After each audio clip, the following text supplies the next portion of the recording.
गरम भाजीत पडल्यानं 2 वर्षीय मुलीचा मृत्यू झालाय।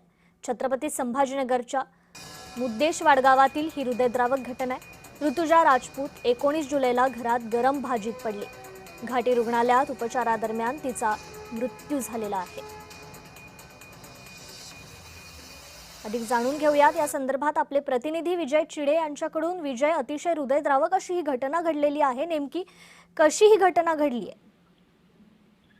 नक्कीच जर बघितलं तर 29 जुलै रोजी ही चिमुकली जी आहे ती घरामध्ये खेळत होती। त्या ठिकाणी एक भाजी जी आहे ती बनवण्यात आली होती। कुटुंबियांनी त्या भाजीच्या ही चिमुकली खेळत असताना त्या भाजीमध्ये पडली आणि त्यानंतर तिचं संपूर्ण शरीर जे आहे ते या गरम भाजीमध्ये भाजलं गेलं होतं। त्यानंतर तिला उपचारासाठी छत्रपती संभाजीनगरच्या घाटी रुग्णालयामध्ये देखील दाखल करण्यात आलं होतं। मात्र उपचारादरम्यान तिचा हा मृत्यू झालेला आहे आणि ती घरामध्ये खेळत असताना ही संपूर्ण घटना जी आहे ती घडलेली आहे।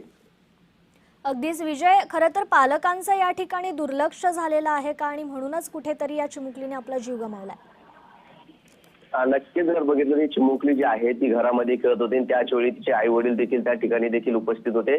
मात्र आई काही घरगुती काम करत असताना ही चिमुकली जी आहे ती जी भाजी बनवण्यात आली होती त्या भाजीपाशी ही चिमुकली खेळत होती। त्यानंतर त्या ठिकाणी ठेवण्यात आलेल्या त्या पातेल्यामध्ये या चिमुकलीचा तोल गेला आणि त्यानंतर ही चिमुकली जी आहे ती या भाजीमध्ये पडल्या गेली। त्यानंतर काही वेळा जी आहे ती तिचा आरडाओरडा बघून तिच्या आईनं या सदरील चिमुकलीनं त्या भाजी बाहेर घेतलं। मात्र सदरील चिमुकली जी आहे ती मोठ्या प्रमाणात भाजली गेली होती। त्यामुळे या तरुणीचा जो आहे तो अंत देखील यामध्ये झाल्याचं पाहायला मिळत आहे। कुठेतरी पालकाची जबाबदारी जी आहे ती चिमुकले घरामध्ये खेळत असताना अशा पद्धतीचे भाजी असेल किंवा गरम वस्तू असेल किंवा इलेक्ट्रिक वस्तू असेल या कुठल्या प्रकारच्या त्या ठिकाणी ठेवण्यात येऊ नये याची देखील पालकांनी जबाबदारी घ्यायला हवी।